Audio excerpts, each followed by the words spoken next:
ये कहानी उस औरत की है जो बरसों से अपने ही अतीत के साए में जी रही थी, जिसे बचपन से यही सिखाया गया कि माँ छोड़कर चली गई थी। लेकिन उसके दिल ने कभी ये झूठ नहीं माना। ईशा हर दिन एक अनकहे विश्वास के सहारे जीती रही कि उसकी माँ कहीं न कहीं जिंदा है, उसी के आसपास सांस ले रही है, और उसी उम्मीद को लेकर वो मंदिर पहुंचती है, जहां पूजा उसके लिए सिर्फ एक रस्म नहीं बल्कि माँ से मिलने का रास्ता है। ताई माँ की बातों में सख्ती है लेकिन दर्द भी है। सूरज साथ खड़ा है, हौसला देता हुआ, मगर उसी वक्त मोहल्ले की सोच औरत की आस्था पर सवाल उठाती है, रोकती है, ताने मारती है। और वहीं सूरज का वो रूप सामने आता है जो डरता नहीं, झुकता नहीं, अपनी पत्नी की आस्था के आगे दीवार बनकर खड़ा हो जाता है। लेकिन इसी आस्था के बीच अतीत की परतें भी खुलने लगती हैं। विद्या का नाम आता है, दोस्ती का भरोसा टूटता है, बदनामी की साजिश, धमकियां, पीछा, भागते कदम, और गुलाब सिंह का वो काला सच जो धीरे धीरे सामने आता है। एक ऐसा आदमी जिसने सालों तक अपनी ही पत्नी को कैद में रखा, और अब वही दरिंदगी हर उस इंसान के पीछे पड़ जाती है जो सच के करीब पहुंचता है। ईशा को लगता है सूरज उस पर भरोसा नहीं करता, और सूरज को लगता है कि सच्चाई अभी पूरी तरह सामने नहीं आई। इसी उलझन में ईशा अपनी माँ से मिलने का सपना सजाए बैठी है। उसे याद है माँ की सीख कि डर से भागना नहीं, सामना करना है।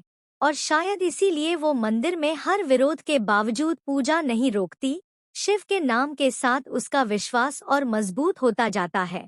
और तभी वो पल आता है जब बरसों की पुकार का जवाब मिलता है। माँ सामने होती है, कमजोर, टूटी हुई, लेकिन जिंदा। ईशा की आंखों में खुशी और सदमे का ऐसा टकराव होता है कि सांस लेना भी मुश्किल हो जाता है। सवालों की बाढ़ आ जाती है, कहाँ थी माँ, क्यों नहीं आई?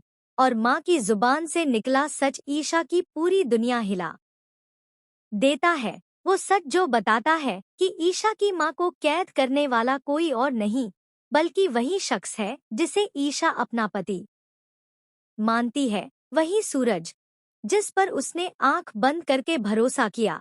माँ की बातों में डर है, नफरत है, और मौत का साया है। ईशा के लिए ये मानना नामुमकिन है। उसका दिल कहता है सूरज बदल चुका है, वो इंसान नहीं रहा।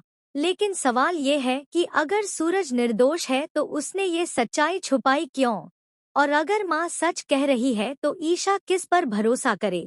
इसी बीच गुलाब सिंह खुद को पीड़ित दिखाते हुए सामने आता है, प्रायश्चित की बातें करता है, जान का खतरा जताता है, और पर्दे के पीछे अपने ही खेल चलता रहता है। बंटी विद्या के पीछे भाग रहा है, सड़कों पर डर और साजिश का खेल जारी है, और दूसरी तरफ ईशा अपनी माँ को लेकर सूरज से जवाब मांगने निकल पड़ती है। माँ का डर और ईशा का विश्वास आमने सामने खड़े हैं।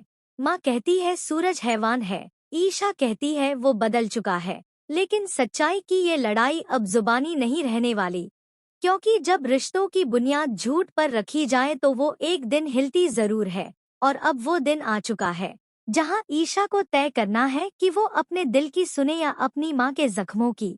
और यहीं पर कहानी उस मोड़ पर आकर रुक जाती है जहां हर सवाल अधूरा है, हर सच अधपका है, और हर रिश्ता एक इम्तिहान से गुजरने वाला है। क्योंकि अगला कदम या तो सब कुछ जोड़ देगा या हमेशा के लिए तोड़ देगा। और यही बेचैनी दर्शक को मजबूर कर देती है कि वो इस कहानी का अगला सच जानने के लिए आगे देखे, क्योंकि यहाँ हर चेहरा मासूम नहीं और हर आंसू सच्चा नहीं।